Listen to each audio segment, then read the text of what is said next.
বাংলাদেশের গত 7 দিনের আন্দোলনে ছাত্র জনতা হত্যার প্রতিবাদে আজকের এই বিক্ষোভ সমাবেশে যারা শুনছেন সকলকে বাংলাদেশ যুব ইউনিয়নের পক্ষ থেকে বিপ্লবী শুভেচ্ছা।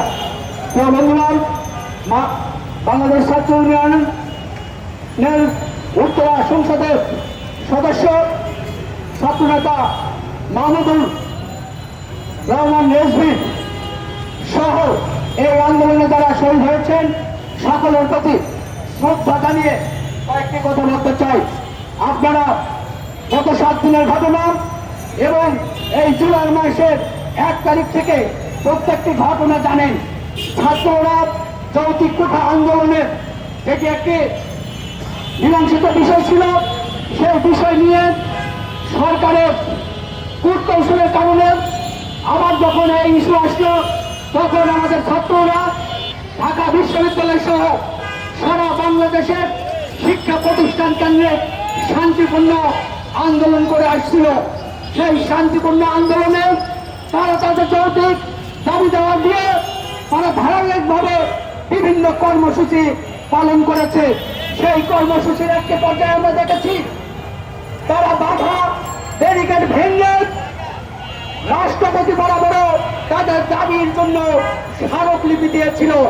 সেই স্মারকলিপি দেওয়ার দিন 15 তারিখের পরে 16 তারিখে এই ছাত্রদের কোনো কর্মসূচি ছিল না, কিন্তু 15 তারিখে প্রধানমন্ত্রী শেখ হাসিনা ছাত্রদেরকে তুচ্ছ তাচ্ছিল্য করার কারণে রাতে তারা মিছিল করে এবং সেই মিছিলের পাল্টা জবাব হিসাবে ওই আওয়ামী লীগের সাধারণ সম্পাদক বলেন যে এই উত্তপ্ত ছাত্রদেরকে মোকাবেলা করার জন্য ছাত্রলীগই যথেষ্ট।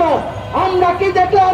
যেদিন ছাত্রদের কোনো কর্মসূচি ছিল না সেদিন ওই ঢাকা বিশ্ববিদ্যালয়ে ওই ছাত্রলীগ যুবলীগ যৌথভাবে ছাত্রদেরকে নির্মমভাবে হামলা করে মারধর করে হাসপাতালে পাঠিয়েছে।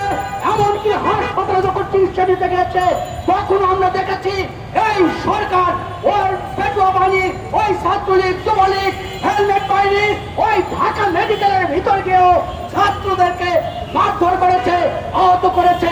সংগ্রামী বন্ধুরা, ঠিক এমনি একটা পর্যায়ে সরকার কোনো উদ্যোগ নেয়নি।